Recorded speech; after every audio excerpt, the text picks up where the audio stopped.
Now, it's been 5 years since England became the last part of the UK to introduce legislation that bans smoking in workplaces and enclosed public spaces. The aim was to reduce passive smoking, but has it worked?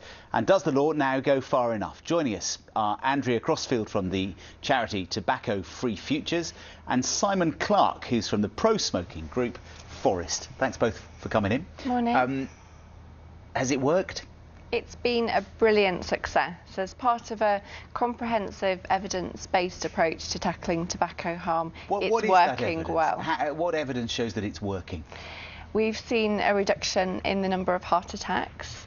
We know that secondhand smoke has a really significant impact on heart health, so 1,200 fewer heart attacks in the year after the ban was introduced.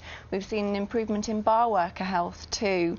Bar workers were the most exposed group, so real benefits, and it's publicly popular too.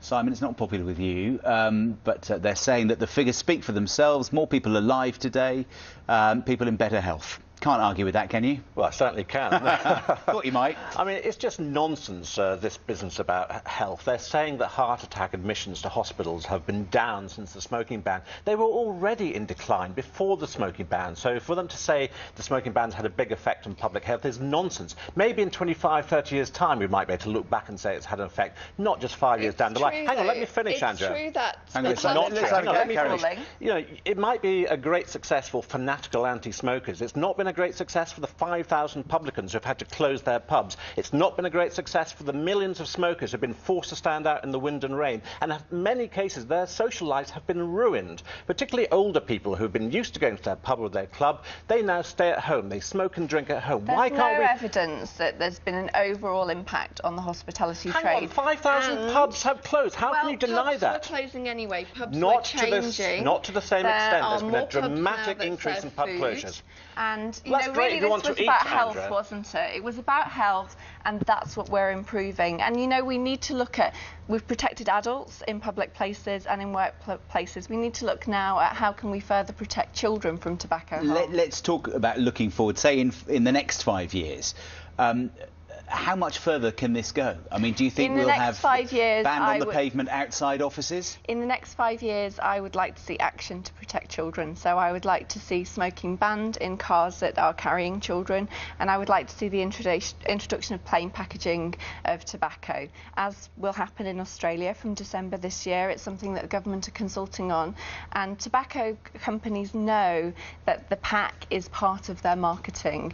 They also know that smoking is a childhood addiction. The vast majority of people start smoking as teenagers. We need to turn off the tap of new young smokers, and government do want to look at this, and the public support it so greatly. Simon, it does seem that the momentum after many years is behind the anti-smoking lobby, isn't it? I mean, do you face the facts now that it's only going to be banned in more places, packaging will be introduced, and smoking will go?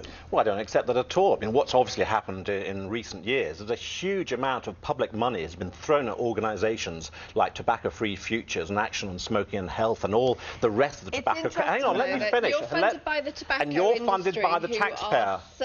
My salary is going to pay your salary, and there's a lot of millions of people out there who don't have a say in the matter. The fact is, huge amount of public money is being spent to keep this entire tobacco control industry alive. And I think we're about to put a spoke in the wheels, because I don't think there's any guarantee that plain packaging will go through. The idea plain packaging or packaging as part of marketing is nonsense. If that were the case, it would have been banned. When they banned tobacco advertising and sponsorship 10 years ago, they would have banned packaging at the same time if it was part of marketing. It's not. I'm a lifelong non-smoker. I'm a lifelong non-smoker. I've never been encouraged to take up smoking. So you're not a smoker? I'm not a smoker. Like millions of other people, I've gone into shops all my life. I've seen cigarette packets behind the counter. It has never encouraged me to take up smoking. That's because you didn't start smoking as a teenager, and you didn't become addicted. I had the odd cigarette when I was I'm sorry, there are lots of people out there who are not addicted. I said there are some people who are addicted. There are many people who choose to smoke because they enjoy smoking. And people like you, I'm afraid, Andrea, you can't get your head around the fact that many people enjoy smoking. They will continue to smoke. They will reach for their fags in defiance for many years to come. Hang on, one at a time. smoking history for children. That's what we need to do.